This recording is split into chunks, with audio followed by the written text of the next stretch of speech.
A glorious sunrise sees us heading up the Newell Highway, heading for a town famous for its painted fiberglass cows. There's one in the back of a ute.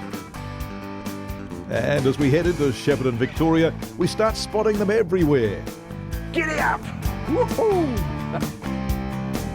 So, painted art cows have become the symbol of this delightful city on the Goulburn River. They call them moving art. Escorting us into Shepparton are some superb vintage cars. There's a museum here full of them.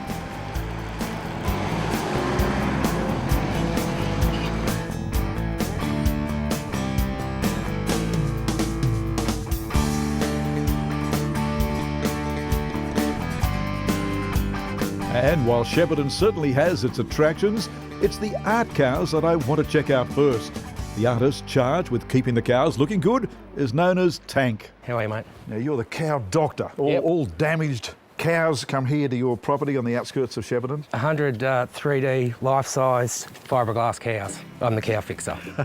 Now, what's happened to this particular cow? We've got ducks all over the side of it, I see. Yeah, it's been a bit of a sitting duck. They've come along, they've stolen it and they smashed it up. So the horn's been dislodged and you're going to use a bit of epoxy here and... Yeah, I start with just sticking it back on for a start. Yep. And then I get serious with the fiberglass. Right, so Shepparton's become the city of cows. The city of cows, exactly. Well, how about this? The police have not only found this cow, confiscated the cow to protect it, but they've taken some of their protective tape and they've tied a bow around this cow's neck. All right, on goes the horn. All right, so... You want me to hold that? If you could hold that just for 30 seconds, I reckon, Greg, and all right. She'll probably be good. I'll fix the repairs, I'll touch Yes. up the artwork, give him a good glossing over again so he's nice and shiny. Yes. And put him back in the field. Am I stuck here or am I let No, I reckon you could let it go now. All right. Look at that. Magic. Done the job. Good on you, mate. Get the work. Can I be your apprentice? Oh, you got a job. You got a job. Another moving art cow stands guard on a herd of real cows. We're on the dairy farm of Rick Cross. Well, Frisians by the dozens. You own a herd of, what, 300 or so? Yeah, we're milking about 320 at the moment. You know the name of every single cow here. I wouldn't say the name, we know the numbers. How is it being a dairy farmer? Dairy farming is a good life. If you're prepared to work hard and be smart and use innovation and keep up with going trends, well, yeah, you can make a bit of money. And what happens to the milk from here? We supply Tatura Milk Industries in Tatura, and the milk will go in there and be made into butter, cream cheese, infant formula, those sort of products. You eat that cheese? Of course we do. You couldn't say no, could you? Absolutely.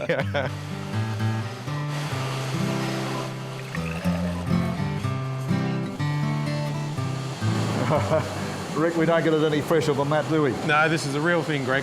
Not homogenised, not pasteurised? No, straight from the cow's udder, Greg. That is quite wholesome, isn't it? It is. It's natural product.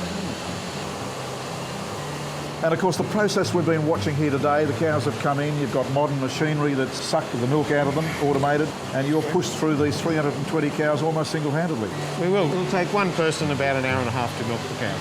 So there's the change in the industry, that you've been able to go from 10 men to 1 or 2 men. Absolutely. And we'll continue to innovate and things will get better as we embrace technology.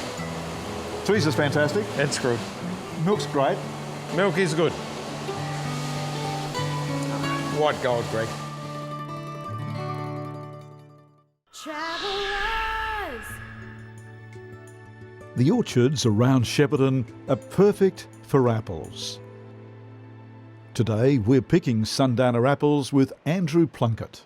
And you'll be using pickers to pick high and low. Yeah, the guys on the ground come through first. They go as high as they can reach, and then following them are the guys on the machines to get the ones right up the top. And you don't get them any fresher than that.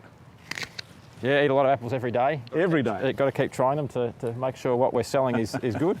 And you'd eat them in all forms, wouldn't you? That's right, apple crumble, apple pie, slinky apple, it doesn't matter which way, we'll eat them. Having picked our apples, it's a matter of dumping them. And the key is to just do it slowly so we don't bruise any.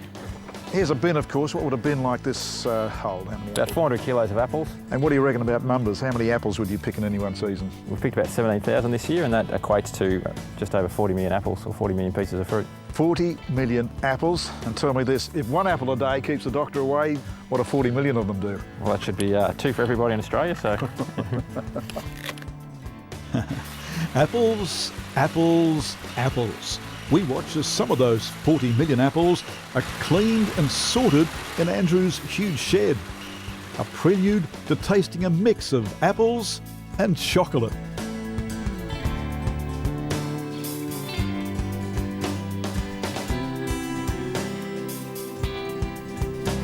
Well, I feel like a big kid in a candy shop. I'm going to take one of these caramelised apples here at the Chocolate Apple Factory. I'm going to dip the head in, coat it in chocolate, let it set, and it will, I'm sure I'm pouring way too much on there, but anyway, let that set, and the proof, of course, will be in the eating.